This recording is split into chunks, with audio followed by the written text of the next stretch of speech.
हाँ जी, कैसे हैं आप सभी लोग। एग्ज़ाम आने वाले हैं DSSB के। घबराहट हो रही है। जनरल अवेयरनेस में कैसे क्वेश्चन आएंगे, जीके को कैसे टैकल करें। 2024 में फरवरी मंथ में बहुत सारे एग्ज़ाम हुए थे। आप सभी के सामने DSSB के जितने भी क्वेश्चन बनते हैं ना जनरल अवेयरनेस के, सारे डिस्कस कर डालूंगा आप लोगों के एग्ज़ाम से पहले। तो एक एक करके एक एक शिफ्ट को उठाएंगे। आज जो हम क्वेश्चन पेपर उठा रहे हैं वो असिस्टेंट ग्रेड 3 का 14 फेब का एग्ज़ाम उठाया है हमने। 14 फेब का एग्ज़ाम है, शिफ्ट उसकी फर्स्ट है और पहले 20 क्वेश्चन यहाँ पे उठाए हैं। कल वाली क्लास में शिफ्ट 1 के ही दूसरे 20 क्वेश्चन होंगे। ऐसे 20-20 क्वेश्चन करके छोटी छोटी क्लासेस में आपको जनरल अवेयरनेस का पूरा निचोड़ मैं आप लोगों के साथ शेयर करूंगा।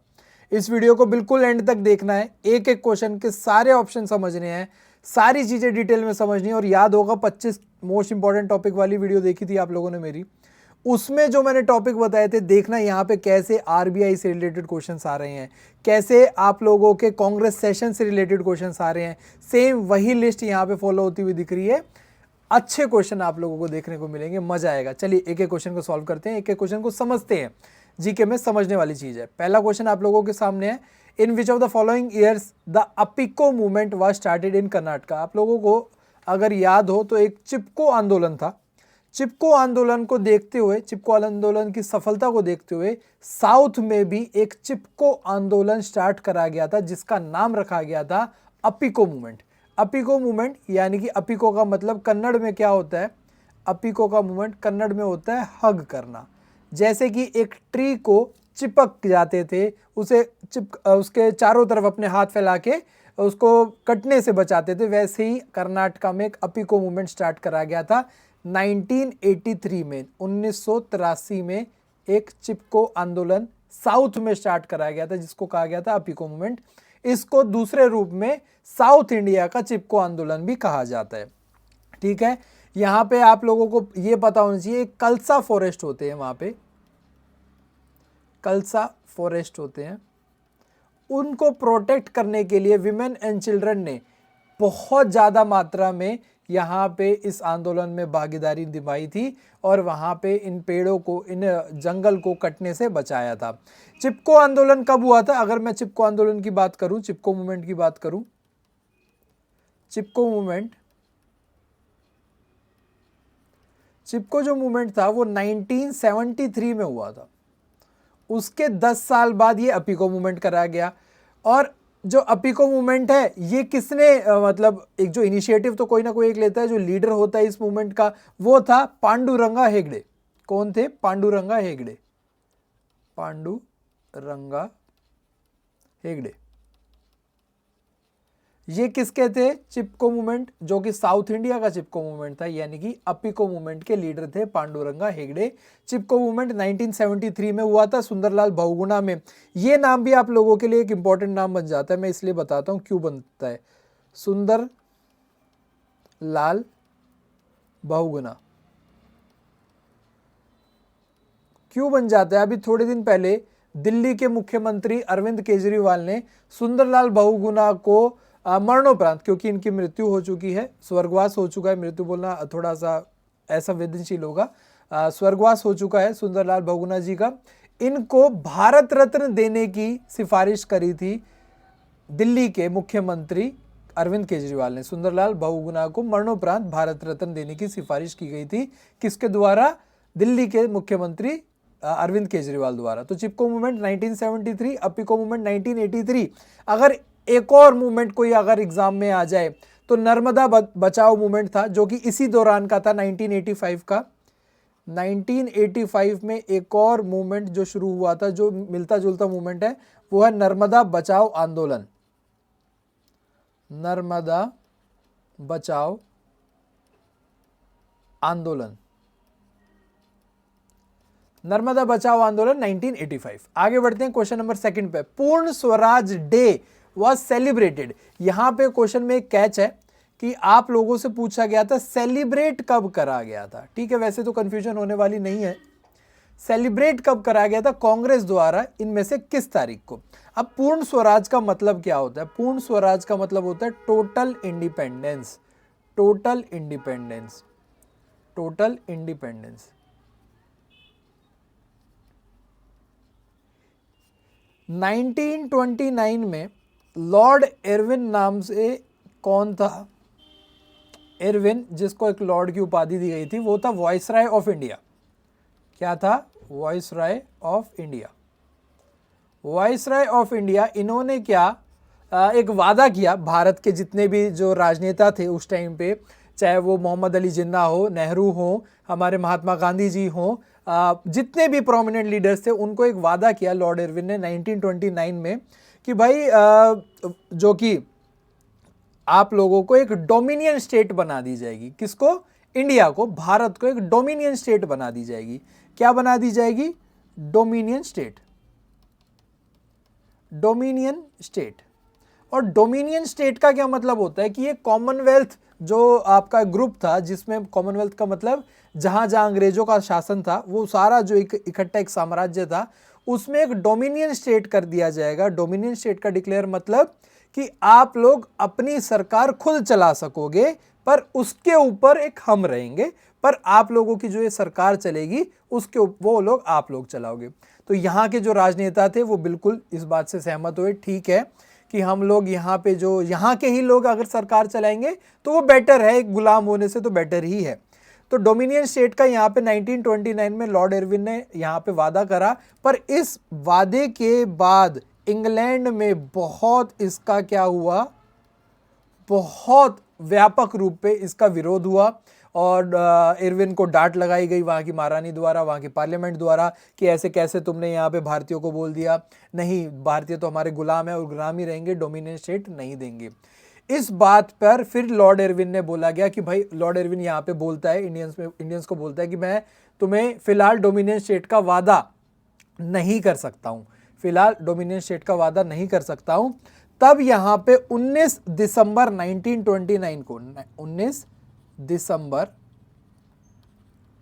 1929 को कांग्रेस का लाहौर सेशन था। कांग्रेस का क्या था? Lahore session. Lahore session of Congress. उन्होंने बोला, लाहौर सेशन ऑफ कांग्रेस में वादा जो खिलाफी हुई, इरविन ने जो पहले वादा कर दिया उसके बाद बोल दिया कि नहीं भाई ऐसा नहीं होगा, तो लाहौर सेशन में कांग्रेस में 19 दिसंबर 1929 को यहाँ पे प्रण लिया गया कि अब हमें डोमिनियन स्टेट नहीं स्वीकार। अब वो वादा तो कर भी नहीं रहे, अब हमें वो स्वीकार भी नहीं है। अब क्या चाहिए? हमें पूर्ण स्वराज चाहिए। हमें क्या चाहिए? पूर्ण स्वराज चाहिए। अब हम टोटल इंडिपेंडेंस लेंगे, यानी कि हमारे ऊपर किसी और का साम्राज्य नहीं होगा, हम पूर्ण स्वराज मांगेंगे। ये डिसाइड कब हुआ था? ये पूरी पटकथा आप लोगों के लिए इसलिए यहाँ पे बांधी है क्योंकि कई बार एग्जाम में पूछा जाता है कि कौन से सेशन में ये डिसाइड हुआ था। लाहौर सेशन में। और वो कब हुआ था? 19 दिसंबर 1929 को। 19 दिसंबर 1929 को ये फैसला लिया गया कि 26 जनवरी 1930 को 26 जनवरी 1930 को भारत का पहला इंडिपेंडेंस डे बनाया जाएगा। यहाँ पे पब्लिक डिक्लेरेशन करी गई। पब्लिक डिक्लेरेशन यानी कि कांग्रेस ने बोला गया आम लोग यहाँ पे इंडिया का इंडिपेंडेंस डे सेलिब्रेट करें 19 जनवरी 1930 को। तो यहाँ से हमसे क्वेश्चन में पूछा गया कि सेलिब्रेटेड कांग्रेस ने कब सेलिब्रेट करा गया था? तो ये था 26 जनवरी 1930 को और 19 दिसंबर 1929 को ये डिसाइड करा गया था। ये रेजोल्यूशन पास करा गया था कांग्रेस के लाहौर सेशन में। क्लियर है? दोनों डेट आप लोगों को पता होनी चाहिए, थोड़ी पटकथा भी पता होनी चाहिए। उस टाइम पे वाइसराय कौन था? लॉर्ड इरविन था। लॉर्ड इरविन ने क्या वादा किया था? डोमिनियन स्टेट का। डोमिनियन स्टेट का वादा उन्होंने बोल दिया था अब आगे नहीं करूंगा। फिर कांग्रेस की डिमांड थी कि अब हमें पूर्ण स्वराज चाहिए, टोटल इंडिपेंडेंस। इसके तहत हम 26 जनवरी 1930 को अपना इंडिपेंडेंस डे सेलिब्रेट करेंगे। Question number 3, who among the following was the founder of Delhi सल्तनत? दिल्ली सल्तनत याद करो, टॉप 25 क्वेश्चन में क्या था मेरा? दिल्ली सल्तनत के बारे में आपको पढ़ना है। तब तक तो ये पेपर हुए भी नहीं थे। दिल्ली सल्तनत, दिल्ली सल्तनत की स्थापना करी थी कुतुबुद्दीन ऐबक ने। कुतुबुद्दीन ऐबक, आप लोगों को पता है गौरी, जो मोहम्मद गौरी था उसका एक गुलाम था। उसके वैसे 4 गुलाम थे, जिसका एक मेजर क्या गुलाम था? कुतुबुद्दीन ऐबक, जो कि भारत का गुलाम, मतलब जिसको भारत का साम्राज्य सौंप दिया गया था। और गौरी का जो स्लेव था, वो कौन था? कुतुबुद्दीन ऐबक था। कुतुबुद्दीन ऐबक ने यहाँ पे स्थापना करी थी दिल्ली सल्तनत की, और दिल्ली सल्तनत का जो पूरा टाइमलाइन है वो आप लोगों को पता होना चाहिए। 1206 से लेकर 1526 तक ये पूरी टाइमलाइन रही है, जिसमें मेजर रूप से 5 डायनेस्टीज रहे हैं, 5 वंश रहे हैं। ये आप लोगों को जरूरी है, क्योंकि अभी एक एग्जाम और हुआ था जिसमें पूछा गया था कि जो साउथ के हमारा विजयनगर साम्राज्य था उसमें कितने वंशों ने वहां पे राज किया था, तो वहां पे 4 थे। तो यहां पे दिल्ली सल्तनत कितनी डायनेस्टीज थी? ये थी मेजर 5 डायनेस्टीज थी। कौन कौन सी थी? पहले तो गुलाम वंश था, यानी कि स्लेव डायनेस्टी थी। दूसरा, उसके बाद आए थे खिलजी। फिर कौन थे? फिर थे तुगलक, फिर सैयद, और एंड किसके साथ हुआ था? लोधी वंश के साथ हुआ था। किसके साथ एंड हुआ था? लोधी वंश के साथ हुआ था। तो ये 5 ऐसी डायनेस्टीज थी जो कि दिल्ली सल्तनत को संभाला इन्होंने। कब से कब तक? 1206 से लेकर 1526 तक। तो कुतुबुद्दीन ऐबक को और किन नामों से जाना जाता है वो भी आप लोगों को पता होना चाहिए। एक तो गुलाम के नाम से इनको बहुत जाना जाता है कि भाई गुलाम थे, स्लेव थे, ठीक है। उसके बाद इन्होंने क्या कहा था? लाख लाख रुपए बांटे थे। जब ये यहाँ के बन गए थे, अपने आप को सीबे सलार कहा करते थे, सुल्तान नहीं कहा करते थे, सीबे सलार कहा करते थे। तो यहाँ पे लख बख्श, यानी कि इनको जो ऑल्सो नोन एज लख बख्श, 1-1 लाख रुपए बांटे थे इन्होंने, ठीक है। कुरान खां, कुरान खां, कुरान खां भी बोला जाता था क्योंकि बहुत सुरीली आवाज में कुरान को ये पढ़ते थे और उसको रिसाइट करते थे। कुरान का जो पढ़ने का इनका तरीका था बहुत सुरीला था, ठीक है। और किस नाम से जाना जाता था? हातिम के नाम से जाना जाता था। हातिम का मतलब होता है लोगों का दुख समझने वाला, लोगों की परेशानी दूर करने वाला, हातिम के नाम से जाना जाता था इन्हें। एक और नाम इनका था पील बख्श, पिल बख्श, ठीक है। तो ये कुछ नाम थे जिस नाम से इन्हें जाना जाता था। एक इनकी एक और मेजर जो बात है, इन्होंने कुतुब मीनार यहां पे बनवाना शुरू करा था। यहां पे बनवाना शुरू करा था क्या? कुतुब मीनार। कुतुब मीनार किसके द्वारा बनवाना शुरू करा गया था? कुतुबुद्दीन ऐबक द्वारा, और इनके गुरु थे उनके नाम पे ये कुतुब मीनार शुरू करवाया गया था, पर ये पूरा नहीं करवा सके थे। और पूरा किसने करवाया था वो आप लोगों को कमेंट करके बताना है कि कुतुब मीनार कंप्लीट किसने करवाया था। हिंट दे देता हूं, इन्हीं ऑप्शन में से एक नाम यहां पे आप लोगों के सामने है जिसने कंप्लीट करवाया था। आगे बढ़ते हैं क्वेश्चन नंबर 4 पर।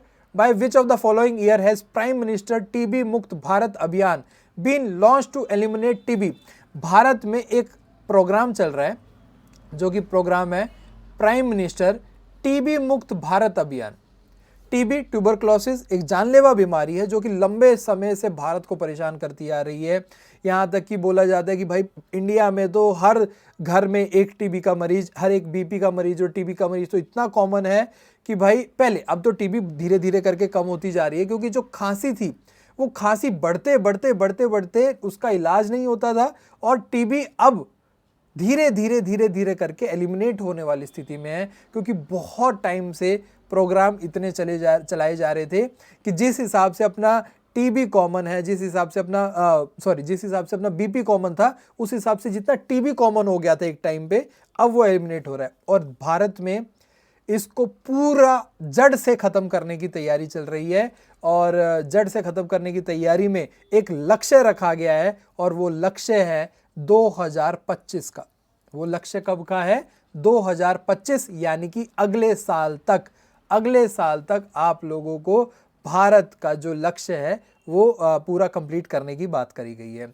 यहाँ पे United Nations sustainable development goal, यानी कि SDG, United nation sustainable development goals के तहत सभी के सभी कंट्रीज ने इस बात की प्रण ली है कि हम अपने अपने देश में 2030 तक टीबी यानी कि ट्यूबरक्लोसिस को अपने देश में एलिमिनेट कर देंगे। यूनाइटेड नेशंस के जितने मेंबर कंट्रीज हैं उन सभी ने बोला है कि 2030 तक हम टीबी मुक्त कर देंगे अपने अपने देशों को। पर क्योंकि इंडिया एक बहुत एम्बिशियस कंट्री है, इंडिया यहाँ पे एक बहुत वास्ट कंट्री होने के साथ साथ अपने हर लक्ष्य को टाइम से पहले पास हासिल करना चाहती है, भ्रष्टाचार उसे बहुत पुश करता है, बट यहाँ पे इस देश की सरकार ने अपनी कमिटमेंट दिखाते हुए उसको 5 साल पहले पूरा करने का लक्ष्य रखा है।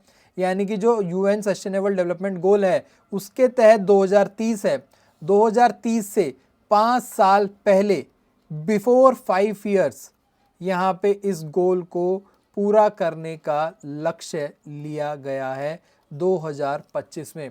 ये प्रोग्राम अभी हुआ था बनारस में, प्रोग्राम हुआ था आई गेस वाराणसी में, यानी कि वाराणसी में ये प्रोग्राम हुआ था। उसमें भी प्रधानमंत्री मोदी ने ये बोला था कि 2025 तक हम टीबी मुक्त कर देंगे। इंडिया के जो लोग हैं उनको यहाँ पे टीबी की बीमारी अब आगे नहीं होंगी, तो इसका पूरा प्रोग्राम यहाँ पे ये अभियान है।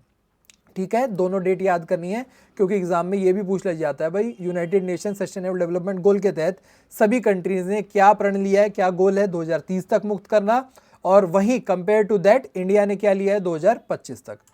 Question number 5, horticulture is related to the production of which of the following crops. बागवानी, कभी कभी आप लोगों को ना हिंदी में इंग्लिश में समझ नहीं आता तो उसको हिंदी में ट्रांसलेट करके देख लो कैसे। वहीं पे एक ऑप्शन मिलेगा आप लोगों को, इंग्लिश में लैंग्वेज देखनी है क्वेश्चन की या हिंदी में देखनी है। तो बागवानी निम्नलिखित में से किस फसल के उत्पादन से संबंधित है। बागवानी, ठीक है, बागवानी का मतलब यहाँ पे देखो फिश कल्चर तो होगा नहीं, श्रिम्प प्रोडक्शन भी नहीं होगा, मिल्क प्रोडक्शन भी नहीं होगा, बचा क्या, production of fruit and vegetables. तो हॉर्टिकल्चर होता क्या है, हॉर्टिकल्चर एक साइंस होती है जो कि ब्रांच है प्लांट एग्रीकल्चर की, जो एक साइंस की, जो प्लांट एग्रीकल्चर पूरा आप लोगों का एक पूरा स्ट्रीम है, उसका हॉर्टिकल्चर क्या है, एक ब्रांच है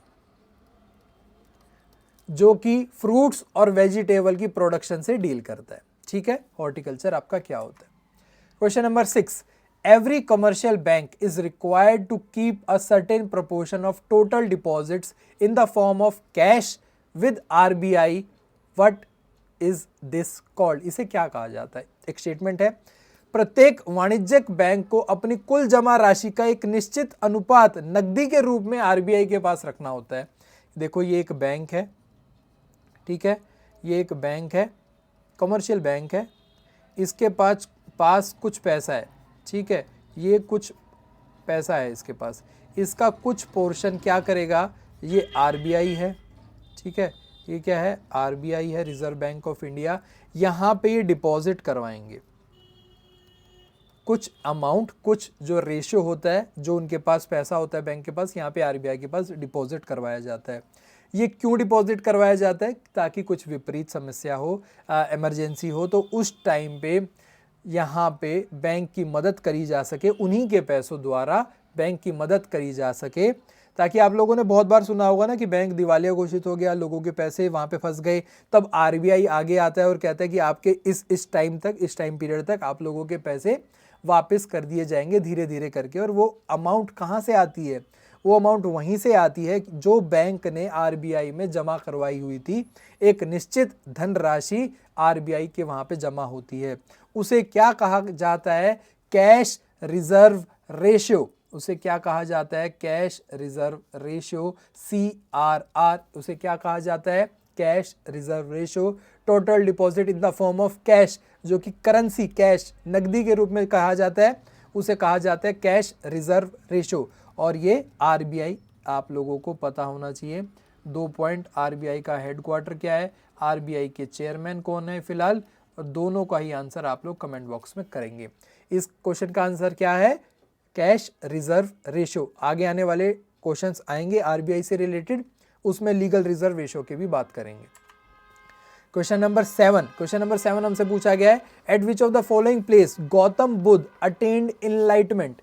इनलाइटमेंट का मतलब अगर हिंदी में बात करूं तो निर्वाणा, निर्वाणा की यहाँ पे जो प्राप्त हुई थी गौतम बुद्ध का ज्ञान की प्राप्ति, या फिर इनलाइटमेंट, या फिर निर्वाणा जिसे कहा जाता है, निर्वाणा की प्राप्ति कहाँ पे हुई थी, सारनाथ, बोध गया, कपिल वस्तु या सांची। तो बोध गया कहाँ पे है, बिहार में है। बोध गया कहाँ पे है, बिहार में है। और बिहार में बोधि ट्री था एक, बोध गया में बोधि ट्री, उसके नीचे बैठते हुए तपस्या करते हुए यहाँ पे गौतम बुद्ध जी को इनलाइटमेंट हुई थी, निर्वाणा की प्राप्ति हुई थी। और यहाँ पे ये जो नदी है एक, वहाँ पे नदी क्या है, निरंजना, निरंजना, निरंजना रिवर है, रिवर निरंजना। और इसके किनारे बैंक ऑफ रिवर निरंजना, उसके किनारे बोधि ट्री था, उस ट्री के नीचे, उस पेड़ के नीचे यहाँ पे गौतम बुद्ध जी ने को एनलाइटमेंट की प्राप्ति हुई थी, निर्वाणा की प्राप्ति हुई थी। उन्होंने अपना पहला स्पीच यानी कि पहला ज्ञान जो आगे बांटते हैं वो कहाँ दिया था, सारनाथ में दिया था। वो कहाँ दिया था, सारनाथ में दिया था। कई बार पूछ लिया जाता है कि भाई गौतम बुद्ध जी ने जो पहला सरमोन है, SERMON, फर्स्ट सरमोन, यानी कि सारनाथ की बात करेंगे हम, फर्स्ट सरमोन, अपना जो पहला जो ज्ञान का जो स्पीच है वो कहाँ दिया था, सारनाथ में दिया था। और उस इंसिडेंट को, जैसे यहाँ पे जहाँ पे इनलाइटमेंट हुई, तो उस इंसिडेंट को क्या कहा गया, निर्वाणा। और जो ये पहला सरमोन यानी कि पहली जो स्पीच दी गई थी, तो उसको क्या कहा गया था, उसको कहा गया था धर्म चक्र परिवर्तन, धर्म चक्र परिवर्तन।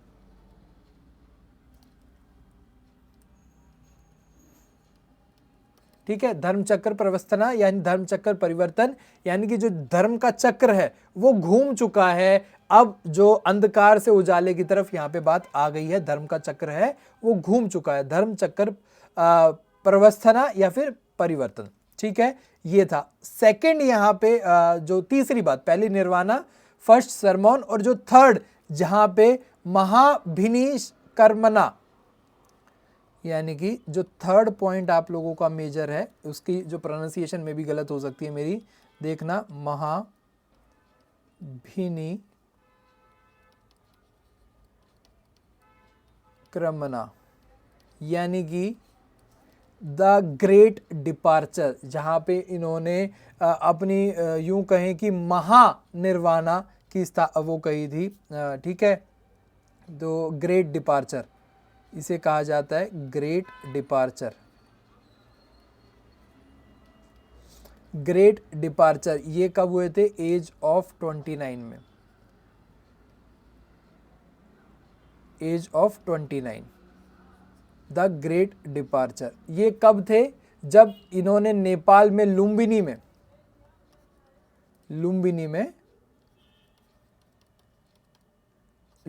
में इन्होंने जन्म लिया। जन्म से 29 साल की उम्र तक एक राजघराने में रहे थे।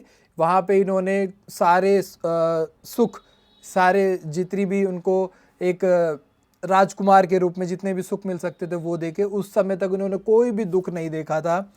29 साल की उम्र में इनको घर से इन्होंने डिसाइड करा कि मैं यहाँ से राजघराना छोड़ के निकलता हूँ, तो उसे कहा गया था ग्रेट डिपार्चर, यानी कि महाभिनिष्कर्मणा यानी कि ग्रेट डिपार्चर, जो कि 29 साल की उम्र में करा था इन्होंने अपने जो जन्म स्थल लुम्बिनी से। और उसके बाद फिर इनको इनलाइटमेंट हुई थी बोध गया बिहार में। फर्स्ट सरमोन इन्होंने यानी कि जो पहला अपना स्पीच दिया था वो कहाँ दिया था, सारनाथ में यहाँ पे स्पीच दिया था।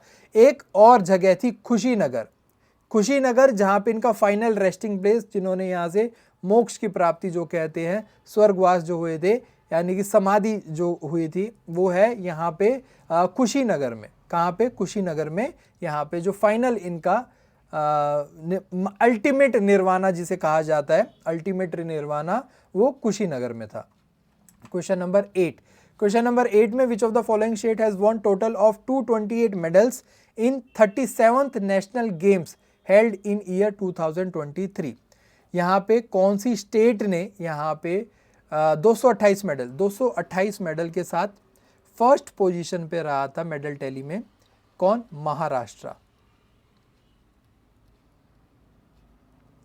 महाराष्ट्र।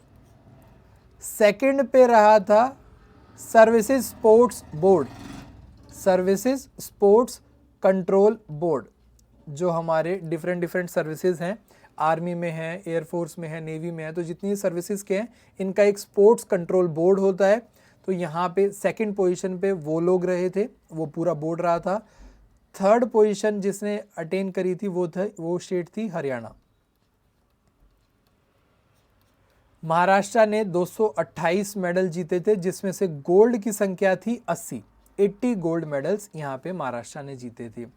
कहाँ कंडक्ट करवाया गया था, जैसा आप लोग यहाँ पे देख रहे हैं 37th national game get set Goa 2023, तो ये गोवा में ऑर्गेनाइज करवाया गया था। इस क्वेश्चन का आंसर है महाराष्ट्र में। ये क्या है, गोवा में ऑर्गेनाइज करवाया गया था। यहाँ की थीम क्या थी, थीम थी get set Goa, get set go. आप लोगों ने सुना होगा ना गेट सेट गो, कोई भी चीज शुरुआत करते हैं तो गेट सेट गो। इस बार गोवा में था तो गोवा वालों ने इसी को एक वर्ड प्ले के रूप में यूज करा, get set Goa.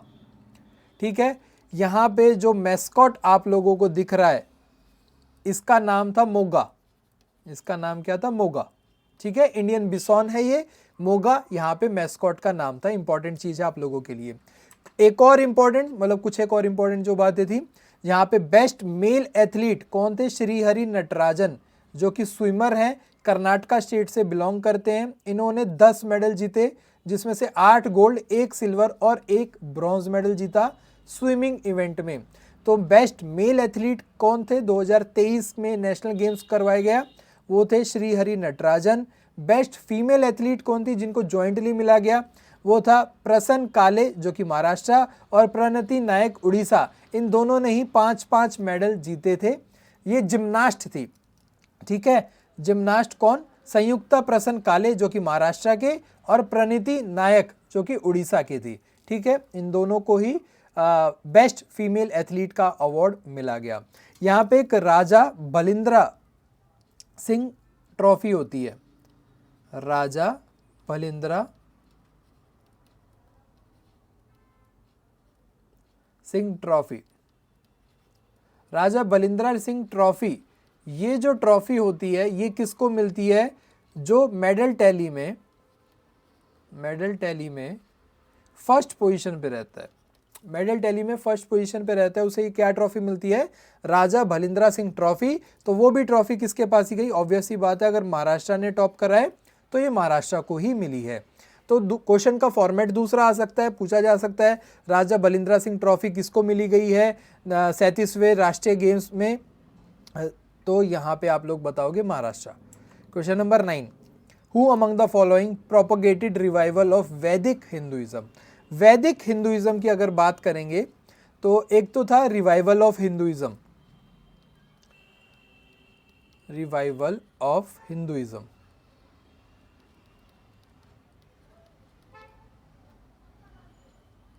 Revival of Hinduism और दूसरा है रिवाइवल ऑफ वैदिक हिंदुइज्म, दो अलग अलग चीजें हैं ये। रिवाइवल ऑफ वैदिक हिंदुइज्म था दयानंद सरस्वती जी, महर्षि दयानंद सरस्वती। महर्षि दयानंद सरस्वती ने वैदिक हिंदुइज्म का रिवाइवल करा था। ये रिफॉर्मर थे, सोशल रिफॉर्मर थे, और इन्होंने ये वैदिक हिंदुइज्म की जो रिफॉर्म थी, ये आर्य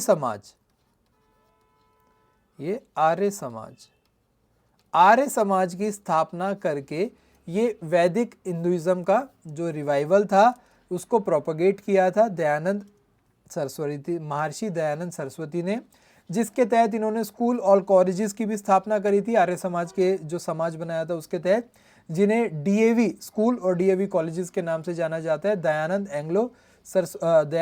एंग्लो विद्यालय।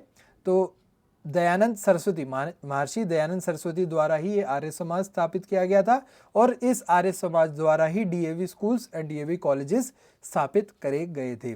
रिवाइवल ऑफ हिंदुइज्म की बात अगर मैं करूं तो ये थे स्वामी विवेकानंद। ये कौन थे, स्वामी विवेकानंद। कौन, स्वामी विवेकानंद, जिन्होंने 19th सेंचुरी में रिवाइवल ऑफ हिंदुइज्म की बात कही थी। हिंदुइज्म को दोबारा, हिंदुइज्म का जो एक अपना खोया हुआ अस्तित्व था उसको फिर से उभारा था किसने, स्वामी विवेकानंद जी ने। और दयानंद सरस्वती जी ने वैदिक हिंदुइज्म आर्य समाज द्वारा यहाँ पे स्थापना करके यहाँ पे बात करी थी। ठीक है, दयानंद सरस्वती जी, आप लोगों को पता है कि एक बहुत मेजर इंपॉर्टेंट टर्म है स्वराज। क्या टर्म है, स्वराज। तो स्वराज सबसे पहले अपना वर्ड देने वाले। स्वराज का मतलब India for Indians, India for Indians. Swaraj का मतलब इंडिपेंडेंस, और इंडिपेंडेंस का मतलब भारत, भारतीयों के लिए स्वराज सबसे पहले बोलने वाले कौन थे? दयानंद सरस्वती जी ही थे।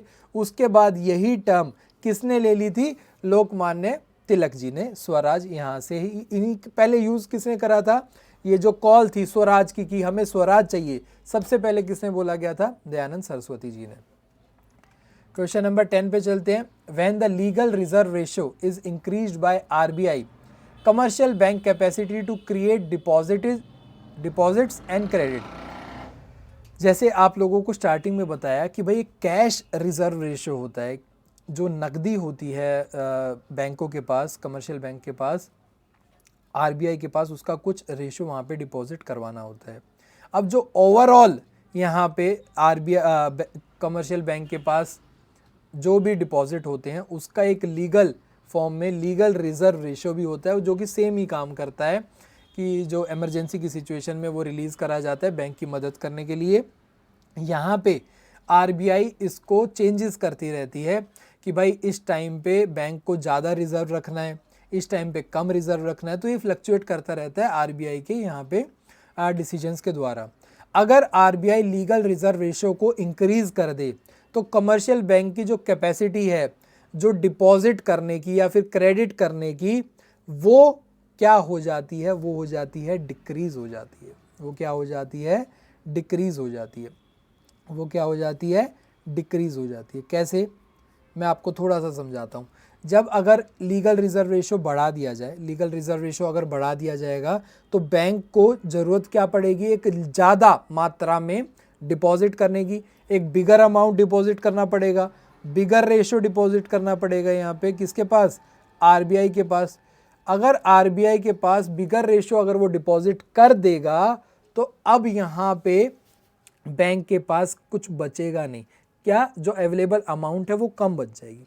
अवेलेबल अमाउंट अगर कम बच जाएगी उधार देने में, तो यहाँ पे कमर्शियल बैंक की जो कैपेसिटी है, जो डिपॉजिट्स की और क्रेडिट की, वो भी क्या हो जाएगी? कम हो जाएगी, क्योंकि रिजर्व में उन्होंने ज़्यादा कर दिया है। सही बात है, रिजर्व में ज़्यादा करोगे तो डिपॉजिट और क्रेडिट करने में कमी आएगी, रिजर्व कम होगे तो यहाँ पे डिपॉजिट एंड क्रेडिट करने में आसानी होगी, इंक्रीज हो जाएगा। तो ऑप्शन नंबर 3 यहाँ पे आप लोगों का करेक्ट हो जाएगा।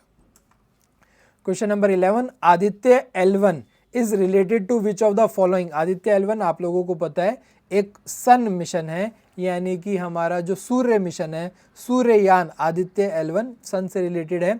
और L1 क्या है? L1 आप लोगों का एक पॉइंट है। L1 क्या है? एक पॉइंट है।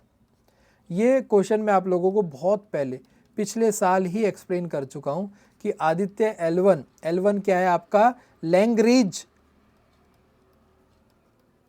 पॉइंट है, एक ऐसा पॉइंट जहां तक इस आदित्य L1 जो यहाँ पे सूर्ययान है जिसमें सेंसर्स वगैरह और सैटेलाइट्स वगैरह लगी हुई हैं, वो वहां तक, उस पॉइंट तक जाएगा और सन के पूरे सराउंडिंग्स को, एनवायरनमेंट को वहाँ पे क्या करेगा? ऑब्जर्व करेगा, उसको स्टडी करेगा, और उसकी जो स्टडी है, जो डेटा है, वो यहाँ पे इसरो तक पहुँचाया जाएगा।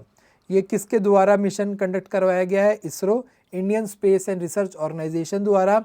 यहाँ पे इसरो का आप लोगों को हेडक्वार्टर्स और इस्टेब्लिशमेंट ईयर पता होना चाहिए। दोनों ही चीज़ें आप लोगों को पता होनी चाहिए, और दोनों ही चीज़ें मैं बहुत बार आप लोगों को बता चुका हूँ।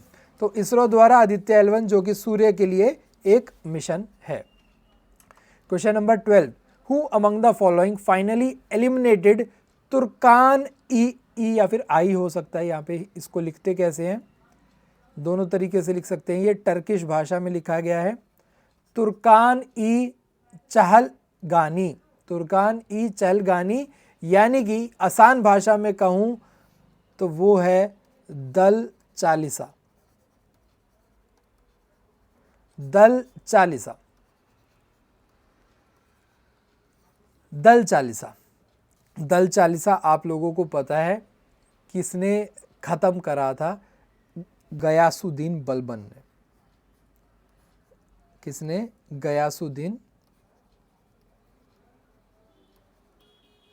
बलबन। और Ghiyasuddin Balban most dangerous member of Dal Chalisa. Ghiyasuddin Balban ही था जो कि दल चालीसा का सबसे खतरनाक मेंबर था। दल चालीसा था क्या? दल चालीसा भाई इल्तुतमिश द्वारा स्टार्ट करी गई। दल चालीसा इल्तुतमिश द्वारा स्टार्ट करी गई एक ऐसी ऑर्गेनाइजेशन थी जो कि सुल्तान के इलीगल काम कहें या फिर सुल्तान के जो फंसे हुए काम है, कठिन काम है, उनको हल करती थी।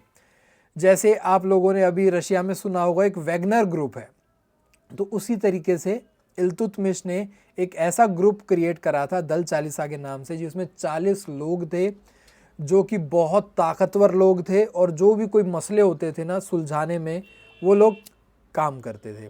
किसी को मरवाना हो, किसी को ठिकाने लगवाना हो, कोई किसी को धमका के बात मनवानी हो, किसी को प्यार से बात मनवानी हो, क्योंकि उसमें स्कॉलर्स भी थे उस चालीसा में। ऐसा नहीं सिर्फ खट्टे कट्टे ही पहलवान ही थे, स्कॉलर्स भी थे, कुछ बुद्धिजीवी भी थे। तो हर तरीके के काम ये दल चालीसा द्वारा करवाए जाते थे। और ये गयासुद्दीन बलबन दल चालीसा का सबसे खतरनाक खूंखार मेंबर था, जिसने आगे चल के इल्तुतमिश के ही पूरे परिवार को ख़त्म करा, जो वंश था आगे। और बलबन ने ही आगे अपनी जो गद्दी संभाली, गद्दी संभालने के बाद दल चालीसा को ख़त्म करा। दल चालीसा को ख़त्म करने के बाद यहाँ पे इस प्रथा को ख़त्म करा। क्यों ख़त्म करा? क्योंकि बलबन ने देखा कि जो मैं दल चालीसा का पार्ट होके ये जो साम्राज्य इल्तुतमिश का है उसको हड़प सकता हूँ, उनके बच्चों को ठिकाने लगा सकते, तो दल चालीसा में मेरे जैसा भी कोई और ताकतवर आदमी बन सकता है। तो वो बनाने को रोक दिया, उस दल चालीसा को ख़त्म करा, ताकि मेरे जैसा खूंखार आदमी और कोई ना बने और वो मुझ पे ही अपना जोर लगा के मुझे ही ना हटा दे। इसलिए बलबन ने इस बात को ख़त्म करा दल चालीसा। दल चालीसा का मतलब है 40 स्लेव्स। यहाँ पे कितने लोग और मेंबर होते थे? 40 आदमी होते थे, 40 स्लेव्स। ठीक है। Question number 13, what is PM divine scheme? PM divine scheme है प्रधानमंत्री development initiative for north eastern region. प्रधानमंत्री डेवलपमेंट इनिशिएटिव, डिवाइन का मतलब है development initiative for north eastern region. North eastern region में तकरीबन 6,600 करोड़ रुपए की लागत से डेवलपमेंट के काम होने हैं, जिसमें 1,500 करोड़ रुपए का जो पहला जो इनिशिएटिव था वो ले लिया जा चुका है यहाँ पे प्रधानमंत्री डिवाइन स्कीम के तहत। और ये डिवाइन स्कीम जुलाई 2023 में यहाँ पे लॉन्च करी गई थी, जुलाई 2023 में। तो एक चीज़ यहाँ से हमें क्या समझ में आती है, अगर हमारा एग्ज़ाम फेब 2024 में हो रहा है तो करंट अफेयर्स हमें कहाँ तक के मिल रहे हैं? जून जुलाई 2023 तक के करंट अफेयर्स हमें दिखाई पड़ रहे हैं। तो लगभग आप लोगों के पास 5 और 7 महीने, यानी कि 5 से 7 महीने पिछले आप लोगों के पास सामने दिख रहे हैं कि इतने पुराने करंट अफेयर्स यहाँ पे देखने को मिल रहे हैं, खास तौर पर स्पोर्ट्स से रिलेटेड और परियोजनाओं से related. Question number 14, what is बीमा वाहक स्कीम? बीमा वाहक स्कीम क्या है? बीमा वाहक कौन होते हैं? बीमा वाहक एक ऐसा इंसान होता है जो कि बीमा करवाता है। बीमा करवाने का मतलब है लोगों को अवेयर करवाता है कि भाई इंश्योरेंस कितना ज़रूरी है, अपना बीमा करवाइए, ताकि आप लोगों को विपरीत परिस्थितियों में आपके और आपके परिवार को पैसा प्राप्त हो सके, जिससे वो विपरीत परिस्थितियों में वो उस परिस्थितियों से निकला जा सके। तो ये बीमा वाहक जो स्कीम है IRDAI,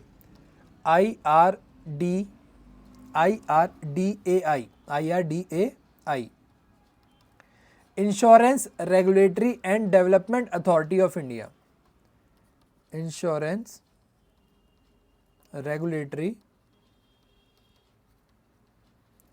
and development authority of India.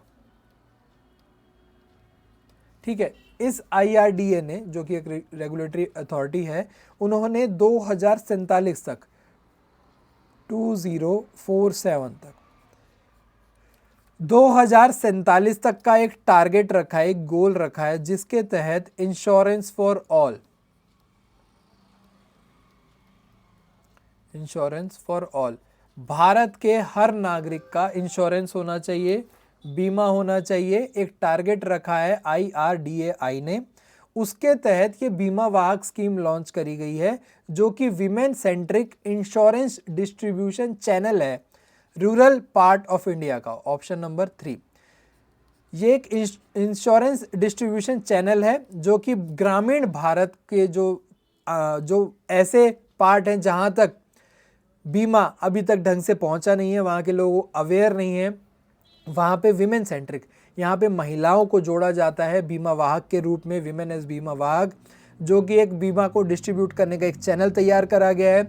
Women's को इंक्लूड करने का एक ही, और लोकल विमेंस यानी कि वहीं की महिलाओं को जोड़ने का सिर्फ एक ही मकसद है यहाँ पे, क्योंकि महिलाओं की बातें इस तरीके के मामलों में गहरे रूप से सुनती हैं, संवेदना से सुनी जाती हैं, समझी जाती हैं। तो एक संवेदनशील टॉपिक को डिस्कस करने के लिए विमेन को यहाँ पे एज अ बीमा वाहक के रूप में इंक्लूड करा गया है। किसके द्वारा? IRDAI द्वारा, जिनका टारगेट है 2047 तक इंश्योरेंस फॉर ऑल। बीमा वाहक स्कीम है, रूरल पार्ट को कनेक्ट करती है इंश्योरेंस डिस्ट्रीब्यूशन चैनल द्वारा। Question number 15, who among the following established a Sanskrit college in Banaras in 1794? Jonathan Duncan, Jonathan Duncan, जो कि उस समय में क्या थे? गवर्नर ऑफ बॉम्बे थे, गवर्नर ऑफ बॉम्बे, जो प्रोविंसेस थी गवर्नर ऑफ बॉम्बे थे। इन्होंने बनारस में संस्कृत कॉलेज की स्थापना करी थी, भारतीय समाज को समझने के लिए, भारतीय लॉ को समझने के लिए जोनाथन डंकन ने बनारस में संस्कृत कॉलेज की स्थापना करी 1794 ने। Option number 1 correct. Question number 16, who among the following has composed play Bharat दुर्दशा? भारत की जो दुर्दशा है उसका नाम लेते हुए भारत दुर्दशा एक प्ले कंपोज करा गया था, किसके द्वारा? हरीश चंद्र द्वारा, हरीश चंद्र द्वारा। मैंने हरीश चंद्र क्यों बोला गया? क्योंकि हरीश चंद्र उनका नाम है और भारतेंदु उनका क्या है? टाइटल है। ये क्या है? टाइटल है। भारतेंदु उनका टाइटल है। 1880 में बनारस में एक पब्लिक मीटिंग थी, स्कॉलर्स की, विद्वानों की एक मीटिंग थी। उस मीटिंग में भारतेंदु जो हरीश चंद्र जी थे, हरीश चंद्र जी को एक टाइटल से नवाजा गया जिसे कहा गया भारतेंदु, क्योंकि इनका जो कंट्रीब्यूशन था मॉडर्न हिंदी के लिए जो कंट्रीब्यूशन था उसमें इनका जो योगदान बहुत महत्वपूर्ण था, इसलिए इन्हें भारतेंदु हरीश चंद्र के नाम से जाना जाता है। जब ये अपने इनके टाइम पे जो बाकी जो कोर्ट कहें या फिर जितने भी काम थे, जितने भी चलित भाषा थी वो थी उर्दू, ठीक है। तो इन्होंने उर्दू को सम्मान करते हुए पर हिंदी पे जोर दिया और मॉडर्न हिंदी के फादर और मॉडर्न हिंदी लिटरेचर के फादर इन्हें कहा जाता है। Bharatendu Harish Chandra, also known as father of Hindi literature and Hindi theatre. Hindi theatre और हिंदी लिटरेचर के फादर के रूप में भारतेंदु हरीश चंद्र जी को जाना जाता है। 1880 में इन्हें टाइटल दिया गया था भारतेंदु के नाम से। क्वेश्चन नंबर 17, मिष्टी स्कीम जो कि प्रधानमंत्री ने लॉन्च करी थी वो कौन सी तारीख को लॉन्च करी गई थी? मिष्टी स्कीम 5 जून 2023 को एक स्कीम लॉन्च करी थी मैंग्रोव ट्री के लिए। मैंग्रोव ट्री के लिए ये स्कीम लॉन्च करी गई थी, मैंग्रोव इनिशिएटिव, जो for shoreline habitats and tangible incomes.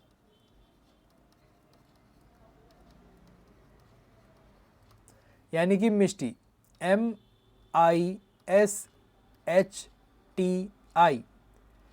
Mangrove initiative for shoreline habitats and tangible income, Mishti scheme. इस स्कीम के तहत जो मैंग्रोव्स की जो पूरी 540 किलोमीटर लंबाई पे जो ये मैंग्रोव्स के जो पेड़ हैं उनको बचाने के लिए, उनको और ढंग से उनको यहाँ पे तैयार करने के लिए, ताकि उससे एक टेंजिबल इनकम तैयार हो सके, लोगों को इनकम मिल सके, मैंग्रोव ट्री से इन्वायरमेंट को बचाया जा सके, शोर लाइन को बचाया जा सके, वहाँ पे इस तरीके के जो वनस्पति हैं, जो फ्लोरा है, फोना है, जो जानवर हैं, उनको प्रिजर्व रखा जा सके, जो कि कवर करती है 11 स्टेट्स को और 2 यूनियन टेरिटरीज को। ये scheme MISHTI scheme mangrove initiative for shoreline habitats and tangible income, ये स्कीम लॉन्च करी गई थी प्रधानमंत्री द्वारा 5 जून 2023 को। देखिए जून से रिलेटेड करंट अफेयर आप लोगों के सामने है।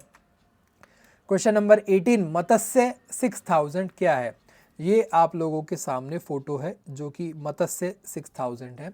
ये एक वेसल है, एक सबमर्सिबल है जो कि डीप ओशन में जाएगा, समुद्र में जाएगा, और मैंड है, यानी कि इंडिया का पहला मानव रहित सबमर्सिबल है जो कि डीप ओशन की स्टडी करेगा। आप लोगों ने अभी एक पिक्चर देखी होगी राम सेतु करके, उसमें भी एक सबमरीन, छोटी सबमरीन जिसमें 3 लोग बैठ के समुद्र के नीचे जाते हैं। पहले तो जो हीरो है वो अकेला जाता है, उसके बाद 3 लोग बैठ के नीचे जाते हैं।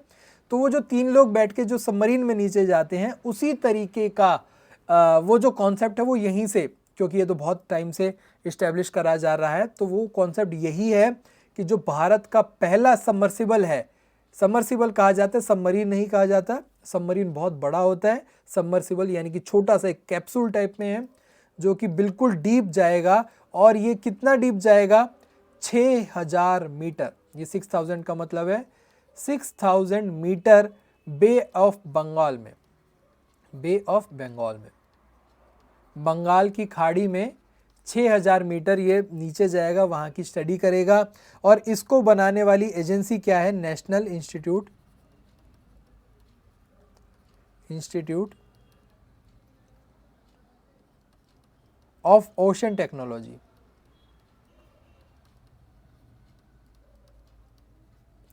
यानी कि NIOT, national institute of ocean technology, Chennai में है ये। इन्होंने एक सबमर्सिबल तैयार करा है और मिनिस्ट्री ऑफ अर्थ साइंसेज की मदद से, और ये इसका नाम रखा गया मत्स्य 6000। ये 3 मैन मिशन होगा और इसे Samudrayaan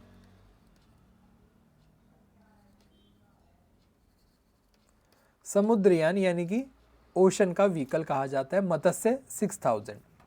question number 19, Moga Indian बिसॉन। देखिए स्टार्टिंग में बताया था ना कि अगर आप गेम्स और इससे जुड़ी हुई सारी जानकारी रखोगे तो आपको बहुत फ़ायदा होने वाला है। 37th नेशनल गेम्स 2023 जो कि कंडक्ट करवाए गए थे गोवा में, जहां पे टॉप पे रहा था कौन? महाराष्ट्र।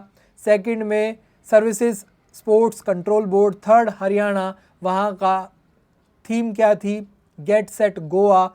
और मैस्कॉट क्या था? मोगा, जिसे कहा जाता, जो कि एक इंडियन बिसॉन है, जो कि आपको मैं दिखा देता हूँ फोटो में। वापस अगर हम चले तो यहाँ पे मैंने स्टार्टिंग में ही आप लोगों को बता दिया था कि ये जो आपको मैस्कॉट दिख रहा है इंडियन बिसॉन, जिसे गौर भी कहा जाता है, जिसको गौर भी कहा जाता है हिंदी में, और इंग्लिश में इंडियन बिसॉन के नाम से जाना जाता है। ये आपका नाम था मैस्कॉट का, मोगा, MOGA।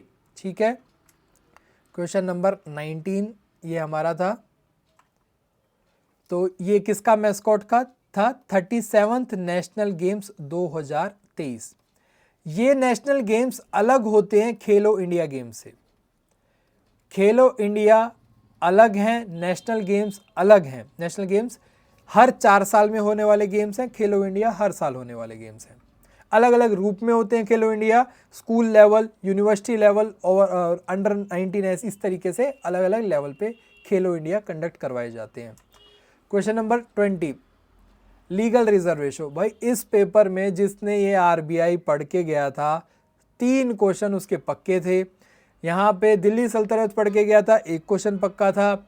यहाँ पे आप लोगों को आरबीआई बताया था, बैंकिंग सिस्टम बताया था, टैक्स सिस्टम मैंने बताया था उस लिस्ट में। उस लिस्ट से बढ़िया शानदार क्वेश्चन आप लोगों के सामने आए हुए हैं।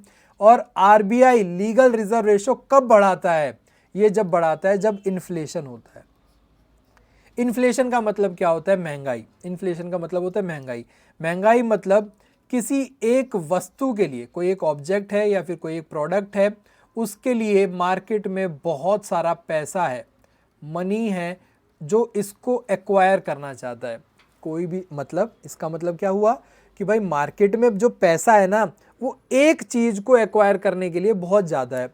कोई चीज़ महंगी होती है तो बहुत ज़्यादा पैसे लगेंगे ना, तो वो चीज़ क्या है? महंगी चीज़ है। वो क्या है? महंगी चीज़ है। उस महंगी चीज़ को एक्वायर करने के लिए कितना क्या लगेगा? बहुत ज़्यादा पैसा लगेगा। और इससे क्या होगा भाई? पैसा ज़्यादा लगाने वाले लोग हैं, चीज़ें महंगी है, तो इन्फ्लेशन यानी कि महंगाई दर बढ़ रही है। महंगाई दर बढ़ती है ना, तब आरबीआई क्या करता है? लीगल रिजर्व रेशो यानी कि एलआरआर को क्या कर देता है? इंक्रीज कर देता है। इंक्रीज कर देता है। इससे क्या होता है?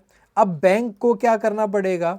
जो अपना रेशो है वो क्या करना पड़ेगा? बढ़ाना पड़ेगा, वो भी इंक्रीज करना पड़ेगा। वो अगर बढ़ाना पड़ेगा तो जो मार्केट की जो इकोनॉमी है, मार्केट इकोनॉमी है, वहाँ पे मनी क्या हो जाएगी? कम हो जाएगी। क्यों? पैसे कम हो जाएंगे मार्केट में, इकोनॉमी में पैसे कम हो जाएंगे। पैसे कम हो जाएंगे, उसका क्या कारण है? क्योंकि भाई रिजर्व में ज़्यादा चले गए ना। एक फिक्स अमाउंट ही तो होता है देश के पास।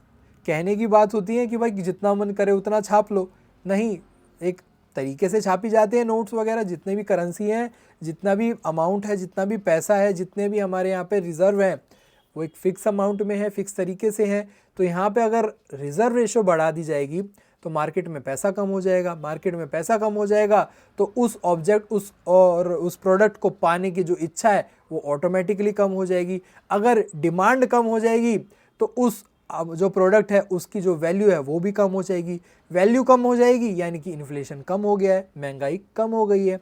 महंगाई किस पे डिपेंड करती है? जब प्रोडक्ट कम हो और डिमांड ज़्यादा हो। डिमांड ज़्यादा है तो पैसा ज़्यादा लगाया जाएगा। अब अगर डिमांड कम हो जाएगी, प्रोडक्ट की वैल्यू भी अपने आप कम हो जाएगी, क्योंकि प्रोडक्ट को तो आगे बेचना है ना, तो वो सस्ते दामों पे बिकेगा, सस्ते दामों पे लिया जाएगा, तो इसका मतलब महंगाई कम हो गई।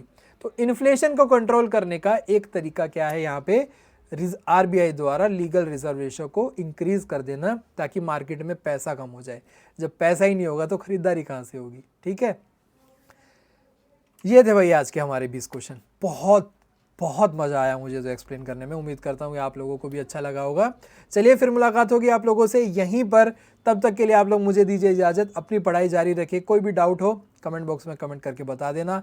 कोई मुझसे क्वेश्चन गलती से गलत बता दिया गया हो, कोई स्लिप ऑफ टंग हो गई हो, तो भी आप लोग मुझे टोक देना, ताकि मैं उसको करेक्ट कर दूँ और कमेंट पिन कर दूँ। आप लोग हमारा टेलीग्राम को ग्रुप है, चैनल है, उसे ज्वाइन कर लीजिए, ताकि आप लोगों को सारी वीडियोस की नोटिफिकेशन वहाँ पे मिल सके। साथ ही साथ जो क्विजेज़ कंडक्ट करवाई जाती है हमारे टेलीग्राम पे, वो भी आप लोगों के लिए हेल्पफुल होंगी आने वाले सभी DSSB एग्ज़ाम्स के लिए। तो देखते रहिए प्लस माइनस, और अपना जो फोकस है एग्ज़ाम के लिए बनाए रखें। All the very best. Bye bye, take care, नमस्ते।